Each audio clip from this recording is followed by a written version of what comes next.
Hey guys, you've probably heard about the Level 10 gaming series, as Thermaltake's gaming branch, the TT eSports, has partnered up with BMW Designworks USA to come up with something unique for gamers. Now the Level 10M does carry sort of a race car design, and you get to choose from 4 colors: the black, the military green, glossy white, and the special edition glossy red. Now it will leave a hefty dent in your wallet for $100, so let's check out if it's worth your money. Now the main selling points of this mouse are the height and tilt adjustments, air through ventilation, an excellent 8200 dpi laser sensor, and great build quality. But nowhere does it mention anything about comfort or finger support, but more on that later. Now the mouse weighs in at 185 grams, so it's actually quite heavy. We have a really solid aluminum chassis with sort of rubberized plastic bits for the top exterior, so the overall construction is top notch for the Level 10, except for that front bit that came off on the first day. Now it doesn't affect functionality of the mouse, but it might leave a bad taste in your mouth after having dropped $100 on it. Now there's no option to customize the weights, unfortunately, so only those with large hands and prefer the mouse a bit on the heavy side will find the Level 10M suitable. Now personally I didn't have any issues with the size, but the weight is definitely something you need time getting used to. So the left and right clicks are very responsive, but have different pressure points along the button. The LED rectangle on the left click is sort of where you want to press for the minimal pressure, and the right button shows the 4 levels of sensitivities.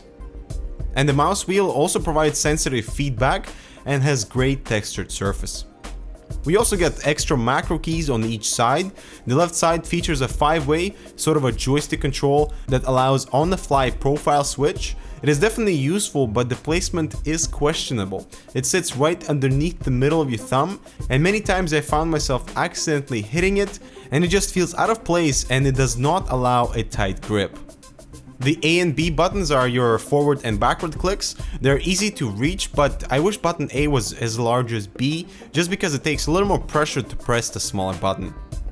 Now the right side has a similar scene with buttons D and C. They're actually quite difficult to recognize with your pinky and feel completely out of place for a gaming mouse. Now we also get this fancy lighting, which is fully customizable for each of the LEDs. This is just extra icing that doesn't hurt to be included for a gaming product.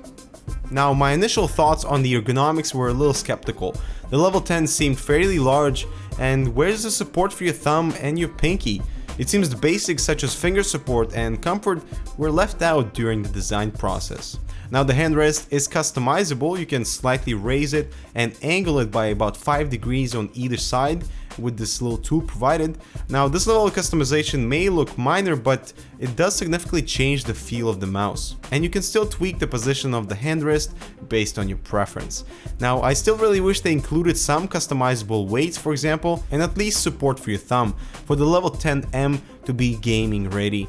Now one awesome consideration that went into the design was this air through ventilation. You can see the mouse is somewhat open, and there are cutouts on the left side of the mouse which are probably there to show off the LED below, but it might sound like a gimmick, but my hand didn't sweat as much just because any heat absorbed by the chassis would be dissipated quicker than your standard mouse. Alright, so all the features considered, how did it perform as a gaming mouse? Well, there's only one way to test it with some awesome titles, and here's the verdict. Now the absence of finger support was kind of a deal breaker. My response time was reduced because I couldn't aim as well as I usually do, and that's because I couldn't find a comfortable way to hold the mouse during gaming.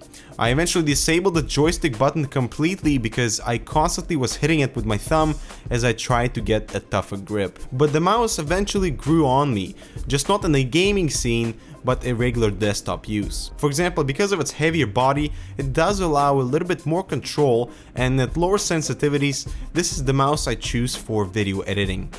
Now the sensor included with the Level 10 is outstanding. No complaints in that department. We have plenty of headroom with that 8200 dpi sensitivity, although probably not many will utilize this option for daily use. Alright, so when it comes to the software, there's really nothing to complain about in that department. It's quite easy to use. For example, you can customize the color of the LEDs for each of the light sources. except the 4 sensitivity LEDs that they always stay red. Now you do have the option to record your own macros. This is very helpful since the mouse has 8 programmable buttons.